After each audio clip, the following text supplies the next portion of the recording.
안녕하세요. 저는 한미자라고 합니다. 올해 68살이에요. 오늘 여러분께 제 이야기를 들려드리고 싶어서 이렇게 나왔습니다. 혹시 여러분 중에도 저와 비슷한 나이의 부모님을 두고 계신 분들이 있으실 텐데요. 제 이야기가 조금이라도 도움이 되었으면 좋겠습니다. 오늘 저는 요양원으로 보내질 뻔했습니다. 아침에 일어나서 창문을 열었는데 평소와는 다른 기분이 들었어요. 가슴 한편이 답답했습니다. 왜 그런지는 금방 알 수 있었어요. 큰아들 도윤이가 전날 밤 전화를 했거든요. 어머니, 내일 오후에 잠깐 들를게요. 지은이하고 같이요. 할 말이 있어서요. 그때는 대수롭지 않게 생각했습니다. 아들이 며느리와 함께 온다니 반가운 일이었거든요. 냉장고에 있는 재료로 뭘 해드릴까 생각하며 잠자리에 들었어요. 그런데 아침에 일어나니 이상하게 불안했습니다. 도윤이의 목소리가 평소보다 조심스러웠던 게 자꾸 생각났거든요. 마치 나쁜 소식을 전해야 하는 사람의 목소리 같았어요. 저는 남편을 떠나보낸 지 벌써 3년이 되었습니다. 처음 혼자가 되었을 때는 정말 막막했어요. 40년을 함께 살던 사람이 갑자기 없어지니 집안이 너무 조용했습니다. 밥상도 혼자 차리고 TV도 혼자 보고 밤에 잠자리에 들 때도 혼자였어요. 남편이 아플 때 저는 병원에서 거의 살다시피 했었습니다. 3개월 동안 매일 새벽에 일어나서 죽을 끓이고 병원으로 달려갔어요. 간병인을 쓰자는 아이들 말도 뿌리치고 제가 직접 간병했습니다. 그게 아내의 도리라고 생각했거든요. 남편이 세상을 떠난 후에도 한동안은 습관적으로 아침에 죽을 끓였어요. 그러다 문득 깨달았습니다. 이제는 저만을 위한 밥을 해야 한다는 걸요.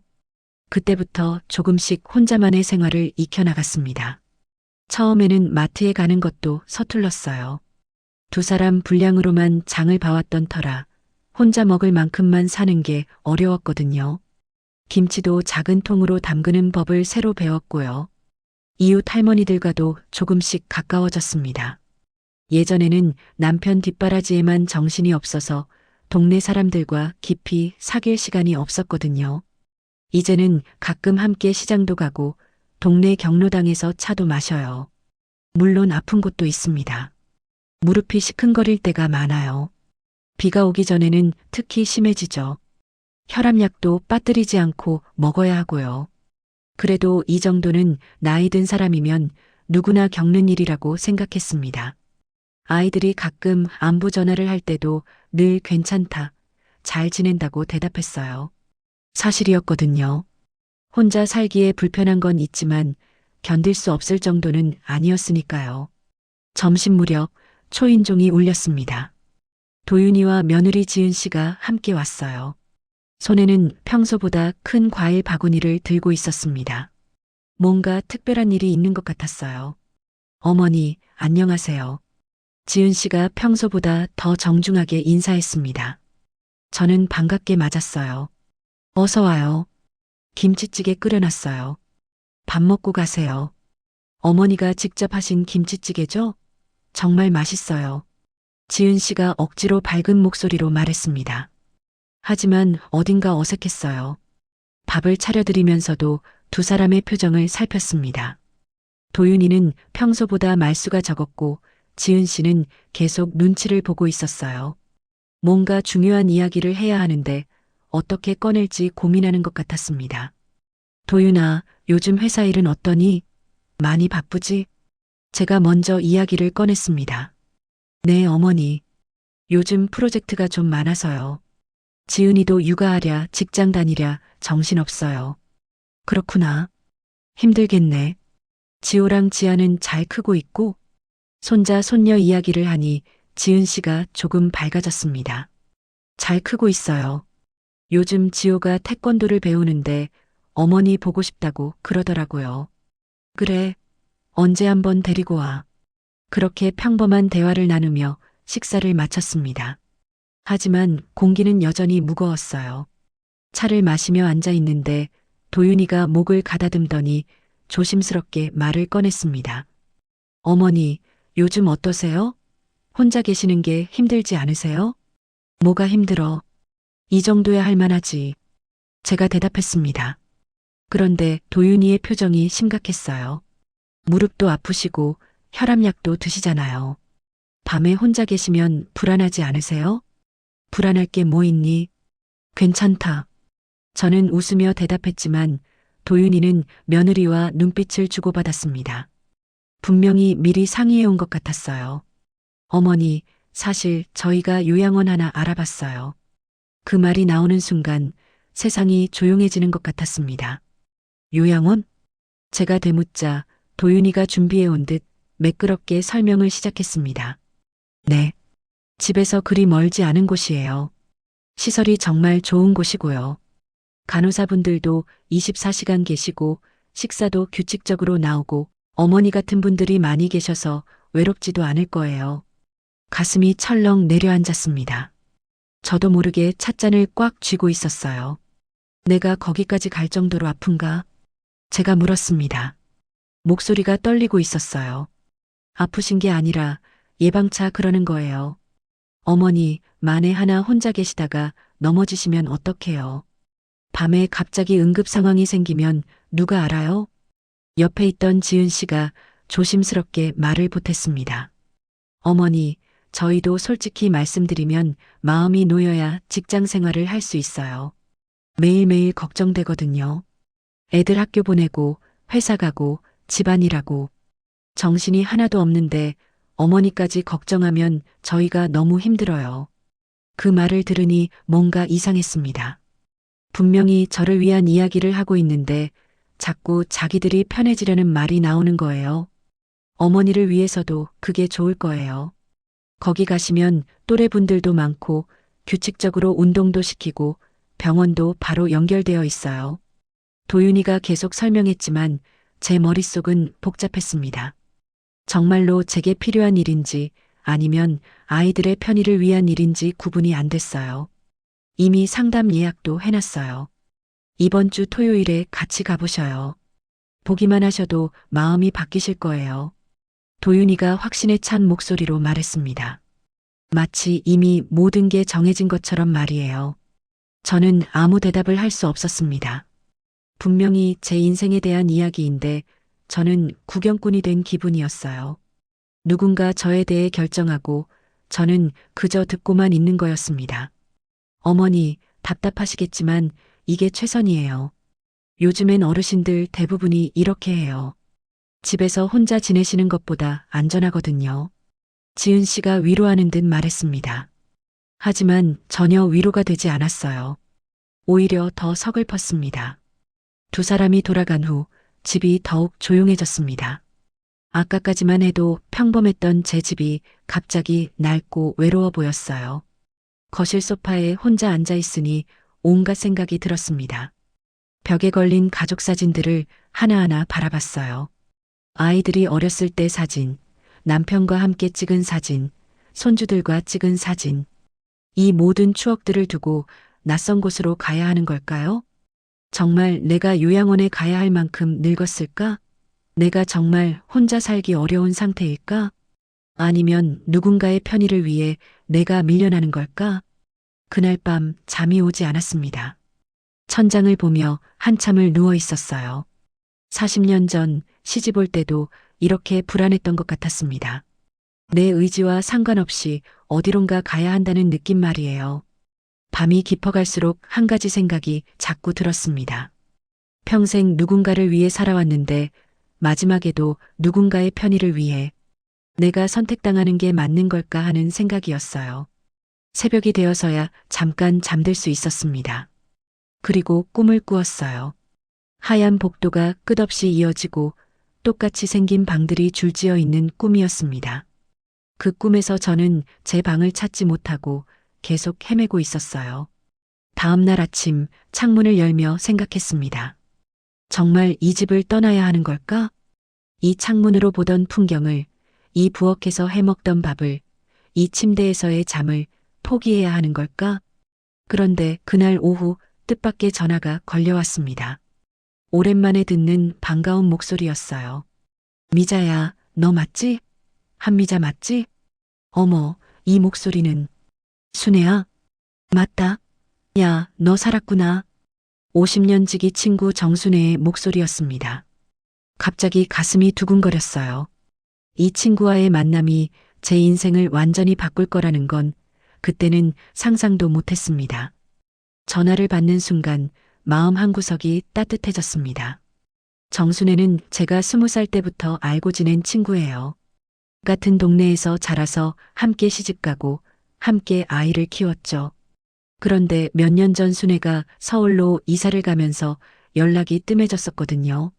순애야, 어쩐 일이야? 갑자기 전화하고. 야, 미자야. 나 이번 주말에 동창회 간다. 너도 나가자.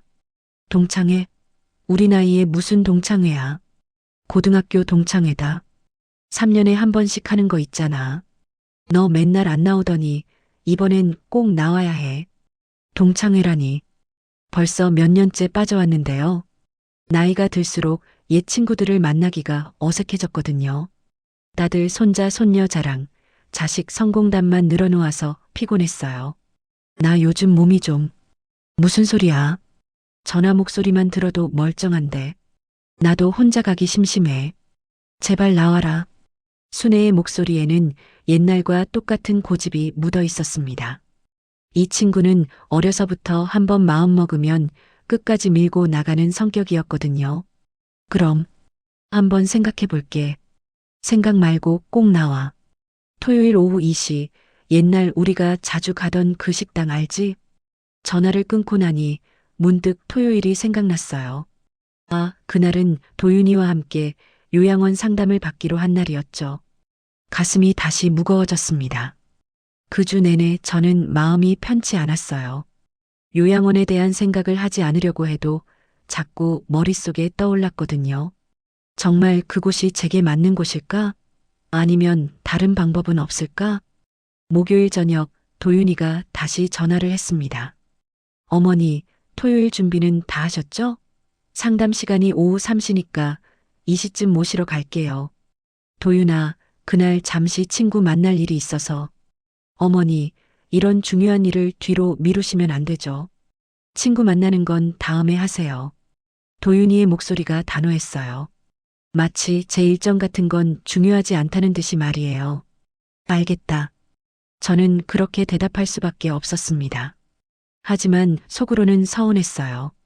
제 친구와의 약속도 소중한 건데 왜 그렇게 쉽게 취소하라고 하는지 이해가 안 됐거든요. 토요일이 되었습니다. 아침부터 비가 조금씩 내렸어요. 창밖을 보니 하늘이 잔뜩 찌푸려 있었습니다. 제 기분과 똑같았죠. 도윤이가 시간에 맞춰 왔습니다. 차 안 분위기는 어색했어요. 저는 창밖만 바라봤고 도윤이는 라디오 소리만 키워놨죠. 어머니, 너무 걱정하지 마세요. 좋은 곳이니까 보시면 마음에 드실 거예요. 도윤이가 위로하는 듯 말했지만 저는 답답했습니다. 왜 제가 원하지도 않는 곳을 가서 마음에 들어 해야 하는지 모르겠더라고요. 요양원에 도착했습니다. 생각보다 큰 건물이었어요. 입구에는 실버타운이라는 간판이 걸려 있었죠. 로비는 깔끔했지만 병원 같은 느낌이 강했습니다. 상담실에서 팀장님이 반갑게 맞아주었어요. 안녕하세요. 한미자 어르신이시죠? 오늘 오신 것을 환영합니다. 네, 안녕하세요. 제가 인사를 했지만 그분은 저보다 도윤이에게 더 많이 말을 걸었어요. 아드님께서 어머니를 정말 생각하고 계시는군요. 요즘 같은 세상에 이런 효자가 어디 있겠어요. 그 말을 들으니 기분이 이상했습니다. 효도라는 게 정말 이런 건가 하는 생각이 들었거든요. 자, 그럼 시설을 한번 둘러보실까요? 팀장님이 안내를 시작했습니다. 복도를 따라 걸으며 설명을 들었어요. 어르신들 방은 2인실입니다. 침대, 옷장, 세면대가 기본으로 제공되고요. 개인 물건은 최소한만 가져오시면 됩니다. 개인 물건을 많이 못 가져오나요? 제가 물었습니다. 네, 공간이 한정되어 있어서요. 그리고 다른 어르신들과 함께 생활하시다 보니 너무 개인적인 물건이 많으면 불편하실 수 있어요. 방을 들여다봤는데 정말 작았어요. 침대 2개와 작은 옷장이 전부였죠. 창문도 있었지만 바깥 풍경은 다른 건물들 뿐이었어요. 식사는 어떻게 되나요? 식당에서 정해진 시간에 드시면 됩니다. 아침 7시, 점심 12시, 저녁 6시예요. 메뉴는 영양사가 짠 것으로 매일 정해져 있고요. 혹시 개인적으로 요리를 해서 먹을 수는? 그건 안 됩니다. 안전상의 이유로 어르신들은 조리기구 사용이 금지되어 있어요. 계속 안 된다. 금지되어 있다는 말만 나왔습니다. 마치 제가 위험한 사람이라도 되는 것처럼 느껴졌어요. 외출은 어떻게 하나요? 가족분께서 동행하시면 가능합니다. 단 미리 신청서를 작성해 주셔야 하고 저녁 8시까지는 돌아와 주셔야 해요. 혼자는 못 나가나요? 혼자는 어려우세요. 혹시 무슨 일이 생기면 큰일이니까요. 그 순간 숨이 막히는 느낌이었습니다. 마치 감옥에 들어가는 기분이었어요. 식당도 구경했습니다.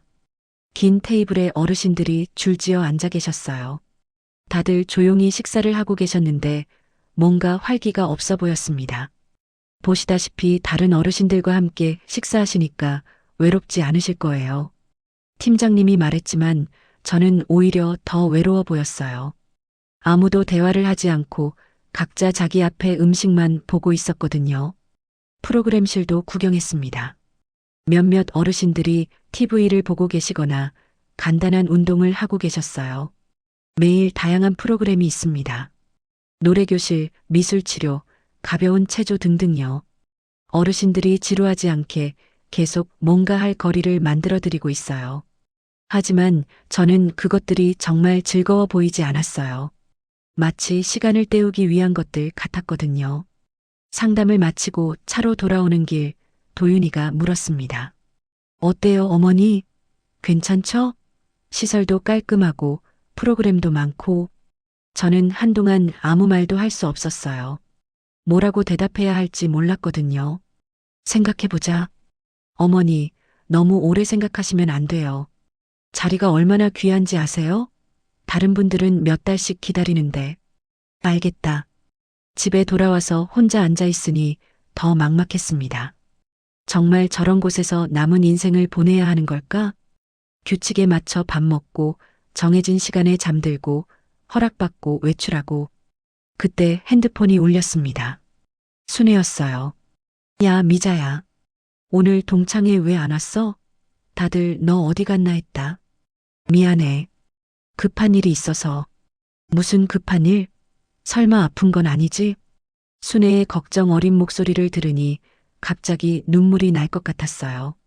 순애야, 나 요양원 상담 받고 왔어. 뭐? 요양원?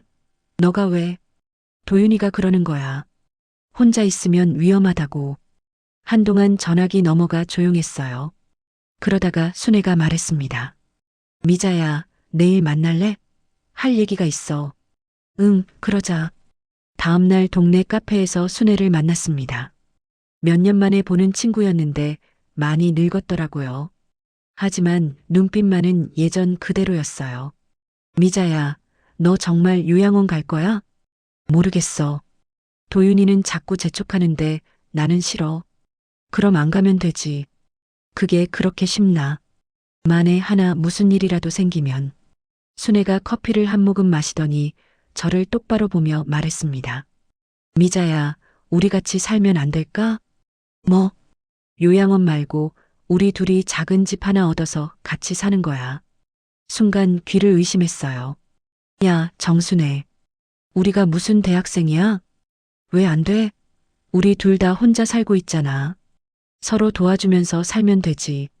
그래도 그게 요양원에서 남이랑 같은 방 쓰는 것보다 평생 친구랑 같이 사는 게 낫지 않아?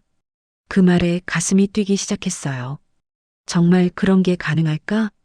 무릎도 아프고 혈압약도 먹어야 하는데. 나도 똑같아. 허리 아프고 당뇨약 먹어야 하고. 그러니까 서로 챙겨주면 되는 거 아니야? 순애의 말을 들으며 상상해 봤어요. 아침에 일어나서 함께 밥해 먹고, 함께 시장 가고, 함께 TV 보고. 요양원의 규칙적이고 답답한 생활과는 완전히 다른 모습이었죠. 근데 아이들이 허락할까? 허락받을 일 있나? 우리 인생인데. 그래도 미자야, 솔직히 말해봐. 요양원에서 남은 인생 보내고 싶어? 저는 고개를 저었어요. 싫어. 그럼 됐네. 우리 한번 해보자. 안 되면 그때 가서 다른 방법을 생각하면 되잖아. 집에 돌아와서도 순애의 제안이 머릿속에서 맴돌았어요. 정말 가능한 일일까? 아이들이 뭐라고 할까? 주변 사람들이 뭐라고 할까? 하지만 한편으로는 설렜어요. 평생 누군가를 위해서만 살아왔는데 한 번쯤은 제가 원하는 방식으로 살아보고 싶었거든요. 그날 밤 또 잠이 오지 않았어요. 요양원의 하얀 복도와 순애가 말한 우리 집이 번갈아 떠올랐죠. 새벽이 되어서야 결심했습니다. 한 번은 제 마음에 솔직해져 보자고요. 아이들에게 말해야 할 때가 왔습니다. 월요일 아침 저는 도윤이에게 전화를 걸었어요. 도윤아, 저녁에 시간 있니? 엄마가 할 말이 있어. 어머니, 혹시 요양원 입소 날짜 정하시려는 거예요? 아니다. 그냥 와봐. 전화를 끊고 나니 손이 떨렸습니다. 평생 이렇게 아이들과 맞서본 적이 없었거든요. 항상 순종하고 이해하고 참고 살아왔는데 말이에요. 오후 내내 마음이 불안했어요. 창문을 닦아보고 바닥을 쓸어보고 냉장고도 정리해봤지만 시간이 가지 않더라고요. 저녁 준비를 하면서도 계속 시계를 봤습니다. 6시가 되자 초인종이 울렸어요. 도윤이와 지은 씨가 왔습니다. 이번에는 딸 소영도 함께였어요. 셋이 나란히 소파에 앉아 있는 모습이 마치 재판관들 같았습니다. 어머니, 무슨 말씀이세요? 도윤이가 물었습니다. 평소보다 목소리가 딱딱했어요. 이미 어떤 이야기일지 짐작하고 있는 것 같았어요. 저는 한번 깊게 숨을 들이쉬었습니다. 나 요양원 안 갈 거다. 방 안 공기가 순간 얼어붙었습니다. 지은 씨는 입을 살짝 벌렸고 소영이는 고개를 숙였어요. 어머니, 또 그러세요? 지난번에 보셨잖아요. 얼마나 좋은 곳인데요. 좋은 곳이라고 해서 내가 가고 싶은 곳은 아니야. 도윤이의 얼굴에 짜증이 스쳤어요. 어머니, 그럼 뭐가 마음에 안 드신 거예요?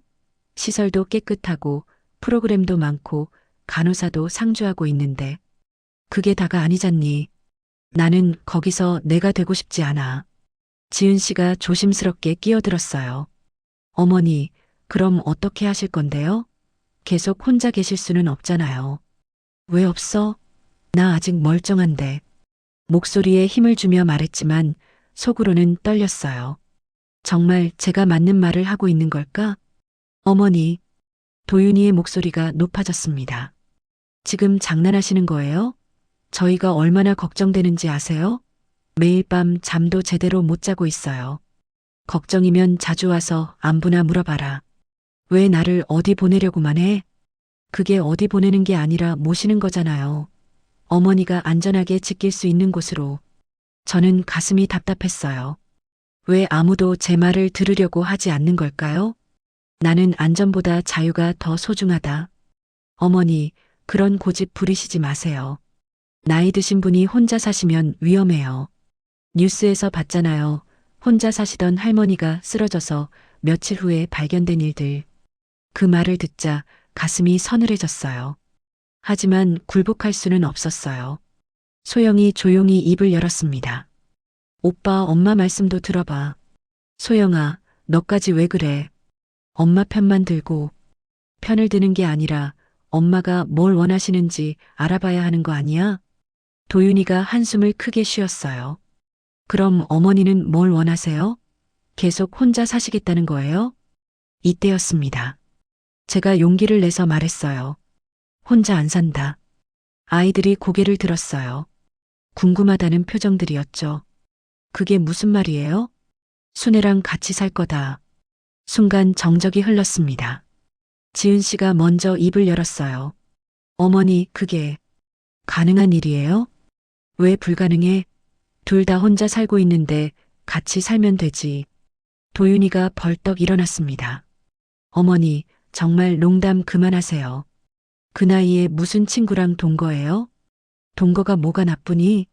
요양원 가서 모르는 사람이랑 방 쓰는 것보다 훨씬 나을 텐데. 그건 다르잖아요. 요양원은 전문가들이 관리해주는 곳이고 관리받고 싶지 않다고 제가 소리쳤습니다. 저도 모르게 목소리가 커졌어요. 평생 아이들 앞에서 소리를 질러본 적이 없었는데 나는 관리당할 물건이 아니야. 아직 스스로 판단할 수 있는 사람이라고. 도윤이의 얼굴이 빨갛게 달아올랐어요. 어머니, 그럼 나중에 무슨 일 생기면 누가 책임져요? 제가 불효자 되는 거 아니에요? 회사 사람들한테 뭐라고 설명해요? 그 말을 듣는 순간 뭔가 가슴속에서 터지는 소리가 났어요. 결국 남들 시선이 걱정되는 거구나. 어머니, 그게 아니라. 아니야. 너는 나를 걱정하는 게 아니라 내가 욕먹을까봐 걱정하는 거야. 방 안이 조용해졌어요. 아무도 말하지 않았습니다. 벽시계 소리만 똑똑 들렸어요. 지은 씨가 조심스럽게 물었어요. 어머니, 정말로 순애 이모님과 살기로 정하신 거예요? 아직 확정은 아니야. 하지만 진지하게 생각해보고 있어. 어머니, 그분도 나이가 있으실 텐데. 서로 아프면 어떡해요? 그럼 서로 병원에 데려다 주면 되지. 그게 어려운 일이야? 소영이 말했어요. 엄마, 솔직히 말씀드리면 나는 엄마가 원하시는 게 뭔지 궁금해요. 소영아. 도윤이가 소영을 째려봤지만 소영은 계속했어요. 오빠, 우리가 엄마를 위해서라고 하는데 정작 엄마한테는 묻지도 않았잖아. 묻지 않았다니 무슨 소리야. 계속 상의했잖아. 상의한 게 아니라 통보한 거지. 이미 다 정해놓고 엄마 보고 따라오라고 한 거잖아.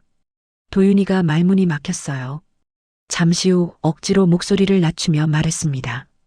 그럼 순애 아주머니랑 어떻게 살 계획이세요?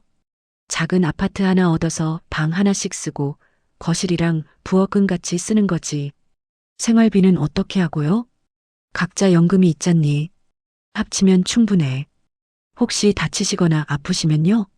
그럼 서로 돌봐주고 심하면 병원에 가고.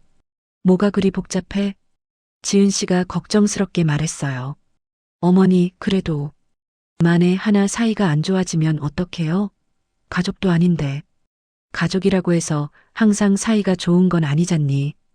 그 말에 방 안이 다시 조용해졌어요. 저는 소영이 고마웠습니다. 누군가 제 편에서 말해주니까 혼자가 아니라는 느낌이 들었거든요. 어머니, 그럼 정말 친구분과 같이 사실 거예요? 지은 씨가 다시 물었어요. 목소리에 걱정과 체념이 섞여 있었습니다. 아직 구체적으로 정한 건 아니야. 하지만 요양원보다는 훨씬 좋을 것 같아. 어머니, 만에 하나 아프시면 어떡해요? 친구분도 나이가 있으실 텐데. 그때는 서로 병원에 데려다 주면 되지. 요양원에서도 병원은 따로 가야 하는 거 아니야? 도윤이가 다시 앉으며 말했어요. 어머니, 정말 이해할 수 없어요. 왜 편안한 곳을 마다하고 굳이 힘든 길을 가시려는 거예요? 너한테는 편안해 보여도 나한테는 감옥 같아. 감옥이라니요. 맞아. 내 마음대로 할 수 있는 게 하나도 없잖아. 언제 밥 먹고, 언제 자고, 언제 나가고. 다 정해져 있어. 그게 규칙적인 생활이 되는 거잖아요. 나는 규칙적으로 살기 싫어. 가끔은 늦잠도 자고 싶고, 밤에 라면도 끓여 먹고 싶다고. 제 말을 듣고 지은 씨가 고개를 끄덕였어요. 어머니 말씀도 일리가 있긴 해요. 지은 씨까지요? 도윤이가 어이없다는 듯이 말했어요. 아니에요. 그냥 어머니 입장에서 생각해 보니까요. 밤이 깊어갈수록 대화는 더 격해졌어요. 도윤이는 계속 안전을 걱정했고 저는 자유를 주장했습니다.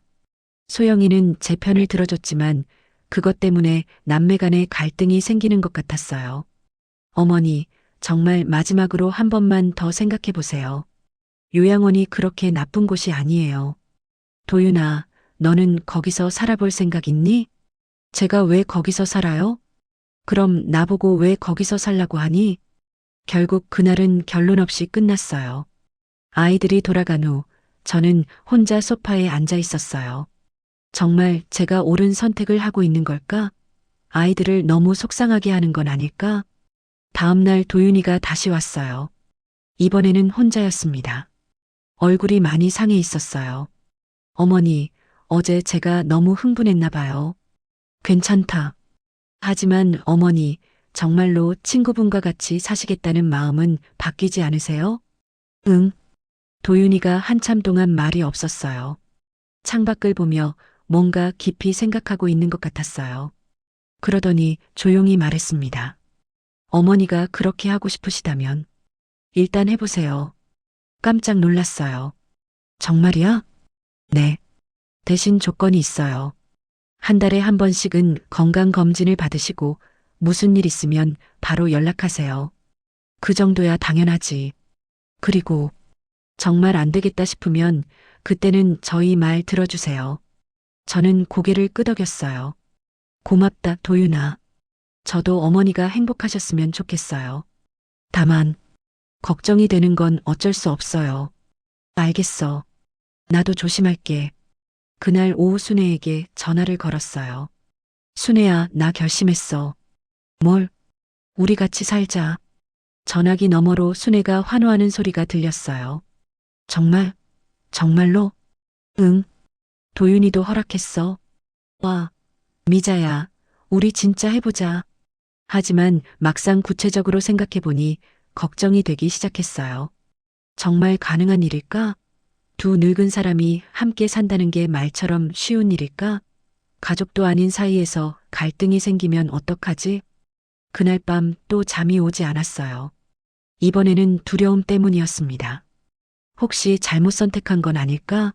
아이들에게 걱정만 끼치는 건 아닐까? 순애와 사이가 안 좋아지면 어떡하지? 하지만 한편으로는 설레기도 했어요. 평생 처음으로 제가 원하는 삶을 선택해 보는 거니까요. 새벽에 창문을 열고 밖을 내다봤어요. 아직 어둠이 남아 있었지만 멀리 동쪽 하늘이 조금씩 밝아지고 있었습니다.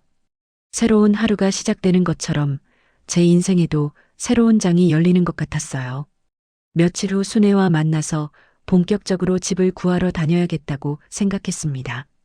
이제 말만이 아니라 실제로 행동에 옮길 때가 온 거죠. 일주일 후 저는 순애와 함께 부동산을 찾아다녔습니다. 미자야, 이 집 어때? 방 2개에 거실도 넓고. 순애가 가리킨 곳은 2층짜리 빌라의 1층이었어요. 엘리베이터는 없었지만 계단을 오르지 않아도 되니까 무릎에는 좋을 것 같았습니다. 보증금이 좀 비싸네. 둘이서 나누면 할만해. 나도 전셋집 정리하면 목돈이 좀 나올 거야. 집안을 둘러보니 생각보다 괜찮았어요. 햇빛도 잘 들어오고 부엌도 넓었습니다. 무엇보다 동네 분위기가 좋았어요. 시장도 가깝고 병원도 걸어서 10분 거리였습니다. 여기로 하자. 정말? 응. 마음에 든다. 계약을 하는 날 도윤이와 소영이가 함께 왔어요.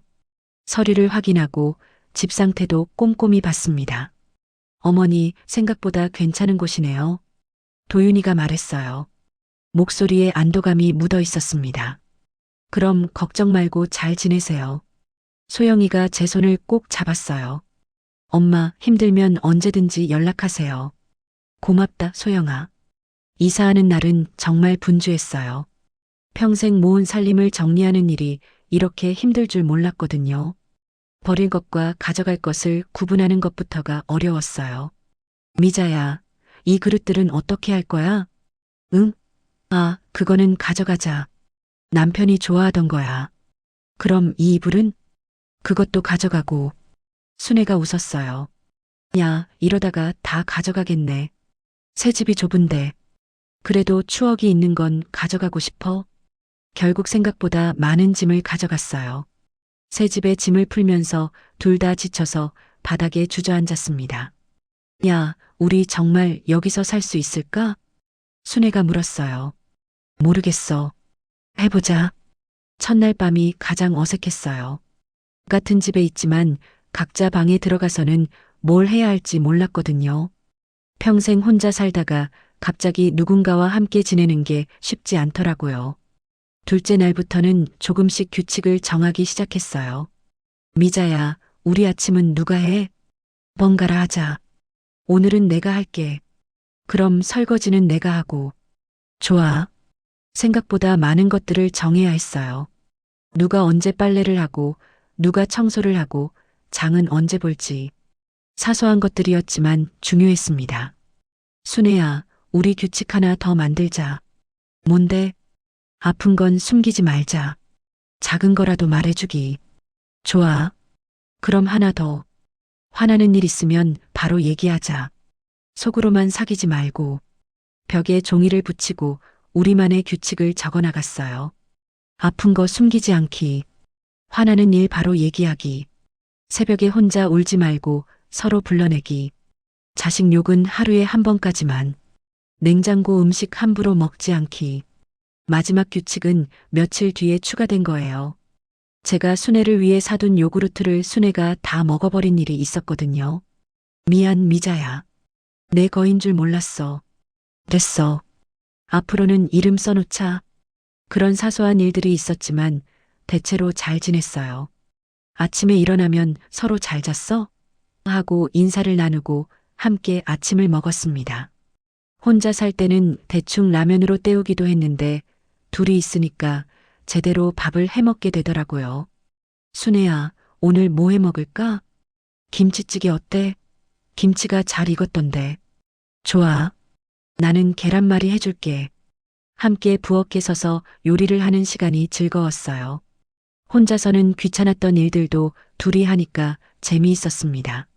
한 달쯤 지났을 때 작은 위기가 있었어요. 순애가 새벽에 갑자기 가슴이 답답하다고 했거든요. 미자야, 나 좀 이상해. 잠에서 깬 저는 순애 방으로 달려갔어요. 얼굴이 새하얗게 질려 있었습니다. 어디가 아파?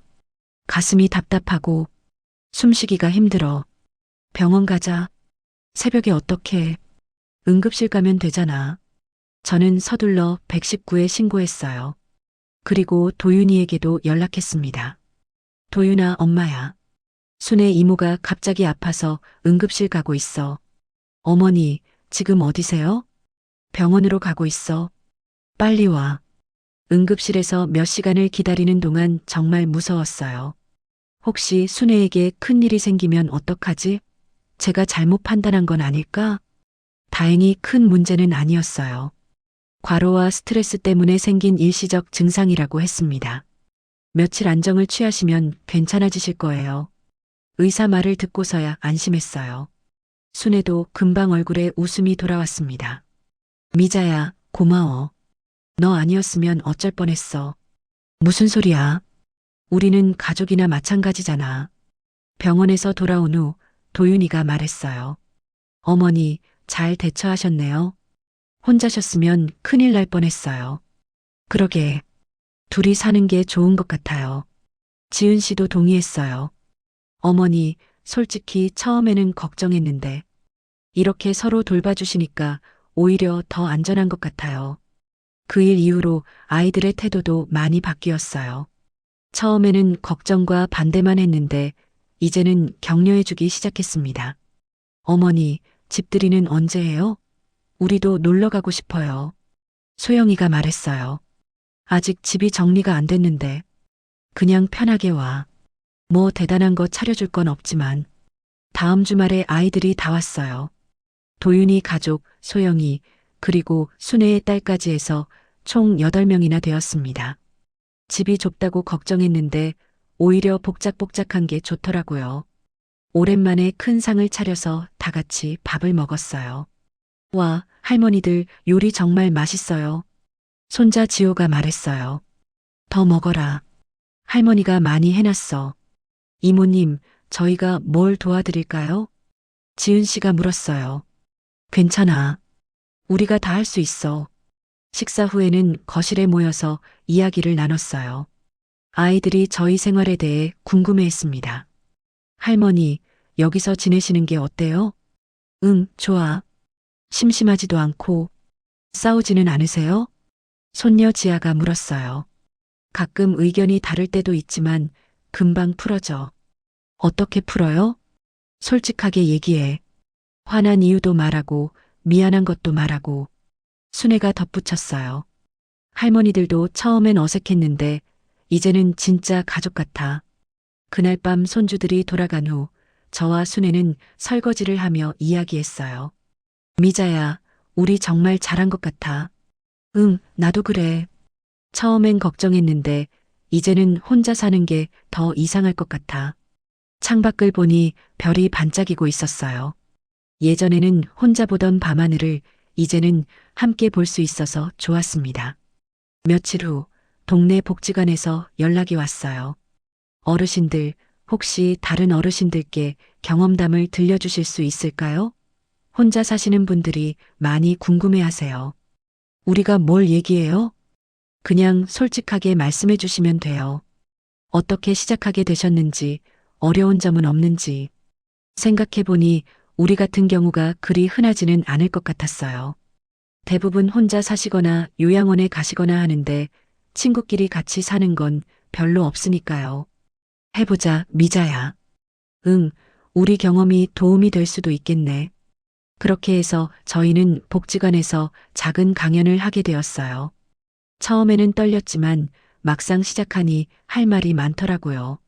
저희는 둘 다 혼자 살다가 우연히 다시 만나게 되었어요. 처음에는 가족들이 반대했어요. 특히 아들이 많이 걱정했죠. 하지만 직접 살아보니까 혼자 있을 때보다 훨씬 좋아요. 청중들이 진지하게 들어주셨어요. 강연이 끝난 후에는 여러 질문이 나왔습니다. 돈 관리는 어떻게 하세요? 각자 계좌를 따로 쓰고 공통 경비는 반반씩 내요. 갈등이 생기면 어떻게 해결하세요? 바로바로 얘기해요. 참고 있으면 더 커지거든요. 가족들은 이제 어떻게 생각하세요? 처음엔 반대했지만 이제는 오히려 더 안심하는 것 같아요. 강연이 끝나고 집으로 돌아오는 길에 순애가 말했어요. 미자야, 우리가 이런 일까지 하게 될 줄 몰랐네. 그러게. 신기해. 그런데 기분 좋지 않아? 우리 경험이 다른 사람한테 도움이 된다니. 집에 도착해서 저녁을 먹으며 하루를 정리했어요. 아침에 일어나서 장을 보고 점심을 해 먹고 강연을 하고 저녁을 해 먹고 바쁘지만 알찬 하루였습니다. 순애야, 우리 내일은 뭐 하지? 날씨가 좋으면 공원 산책 어때? 좋아. 오랜만에 바깥바람 좀 쐬자. 그날 밤 침대에 누우며 생각했어요. 몇 달 전만 해도 요양원에 갈까봐 걱정했는데 이제는 매일매일이 새롭고 즐거웠습니다. 물론 앞으로도 어려움이 있을 거예요. 건강 문제도 생길 수 있고 의견 차이로 다툴 수도 있겠죠. 하지만 그런 일들을 함께 헤쳐나갈 수 있다는 자신감이 생겼습니다. 창밖으로 달빛이 들어왔어요. 내일은 또 어떤 하루가 될까요? 기대되기 시작했습니다. 6개월이 흘렀습니다. 계절이 바뀌고 저희 집 창가에 심은 화분들도 꽃을 피웠어요. 순애가 좋아하는 제라늄과 제가 키우는 봉선화가 나란히 자라고 있습니다. 미자야, 우리 화분 좀 봐. 진짜 예쁘게 폈다. 그러게. 우리가 잘 키웠네. 아침마다 화분에 물을 주는 게 일과가 되었어요. 작은 일상이지만 소중했습니다. 어제는 도윤이가 혼자 왔어요. 오랜만에 아들과 둘이서 차를 마시며 이야기했습니다. 어머니, 정말 잘 지내고 계시는 것 같아요. 응, 생각보다 훨씬 좋아. 처음에는 솔직히 반대했잖아요. 지금 생각해보니까 제가 너무 성급했던 것 같아요. 도윤이의 목소리에 미안함이 묻어 있었어요. 아니야. 너도 엄마 걱정해서 그런 거잖아. 그래도 어머니가 원하시는 게 뭔지 물어보지도 않고 혼자서 다 정해놓으려고 했어요. 괜찮다. 이제 알았으면 됐어. 어머니, 진짜 후회 없으세요? 요양원이 편했을 텐데. 제가 고개를 저었어요. 후회 없어. 여기서 내가 나답게 살고 있잖아. 나답게 산다는 게 어떤 의미예요? 글쎄, 내가 하고 싶은 걸 하고, 내가 먹고 싶은 걸 먹고, 내가 만나고 싶은 사람을 만나는 거지. 단순한 것 같은데도 어려운 일이었나 봐요. 평생 남을 위해서만 살다가 처음으로 나를 위해 선택해 본 거야.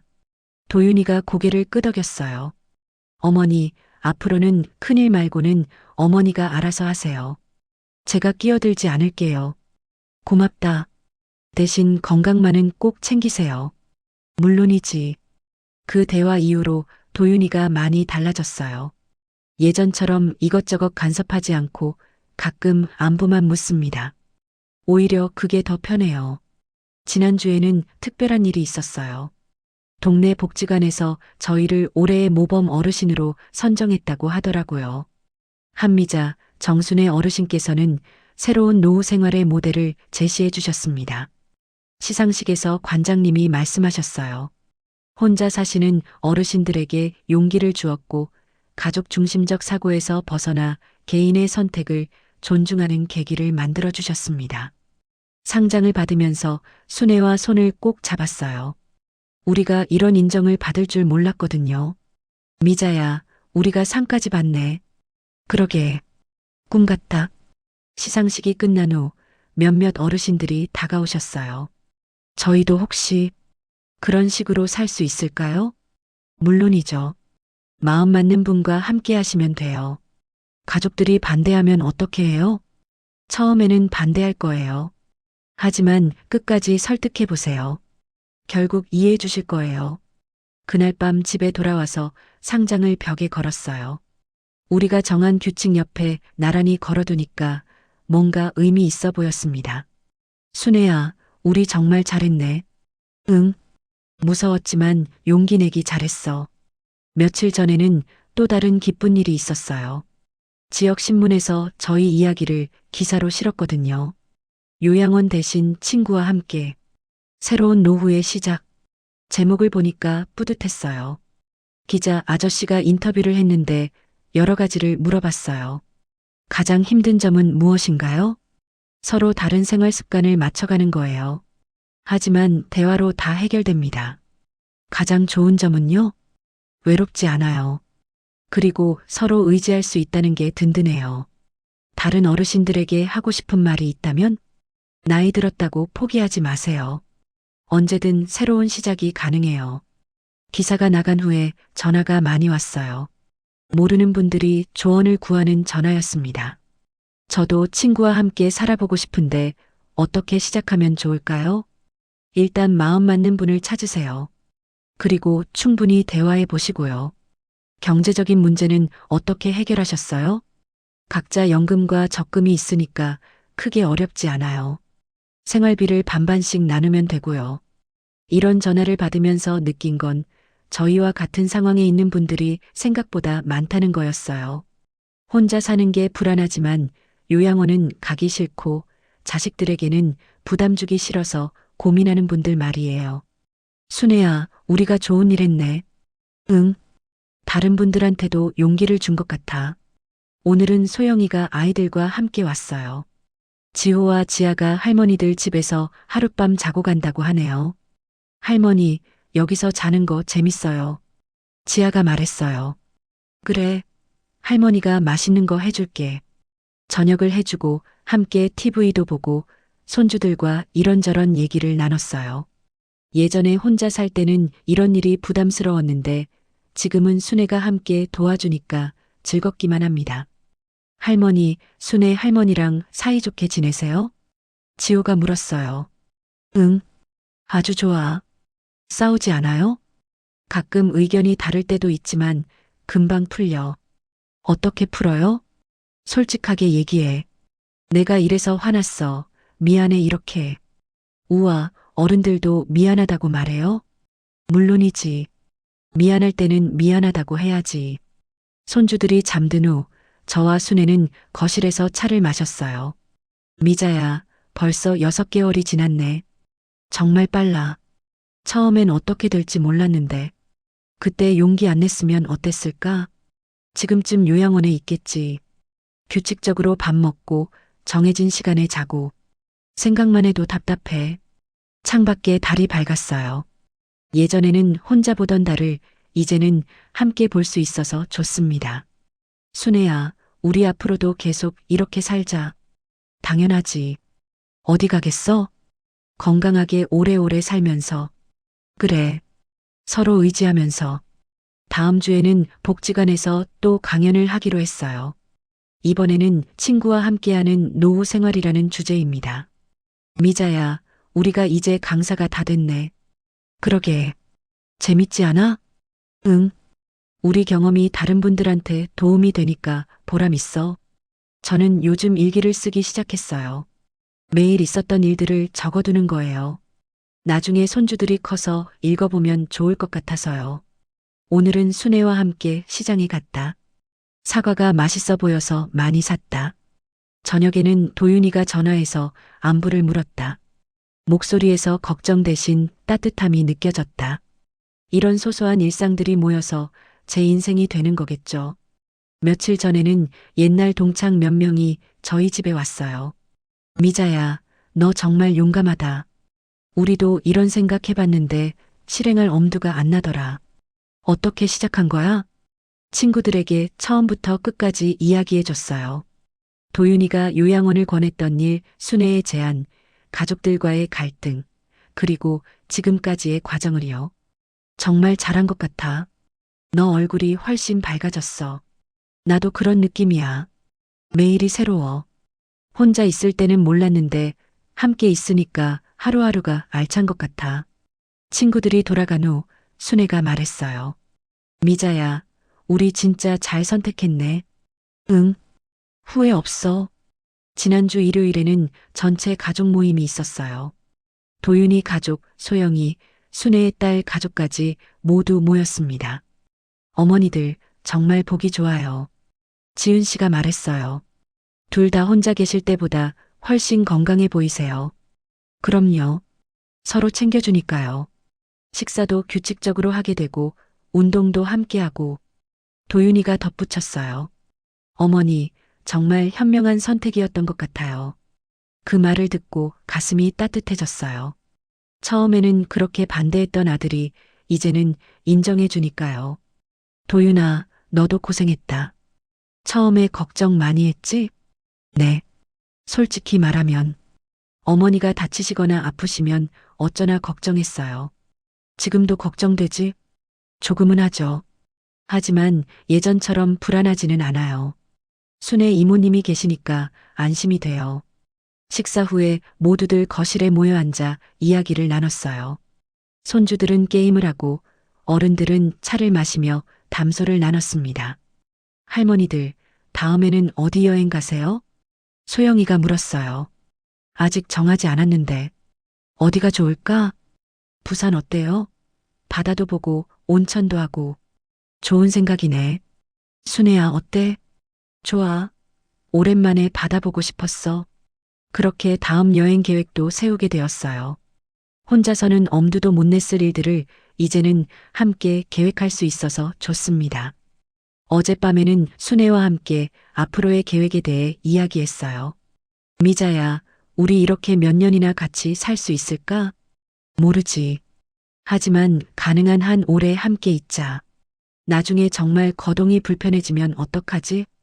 그때는 그때 생각해보자. 지금 당장 걱정할 필요 없어. 그래도 미리 계획을 세워두는 게 좋지 않을까? 일단 건강관리 잘하자. 그리고 서로 많이 의지하고.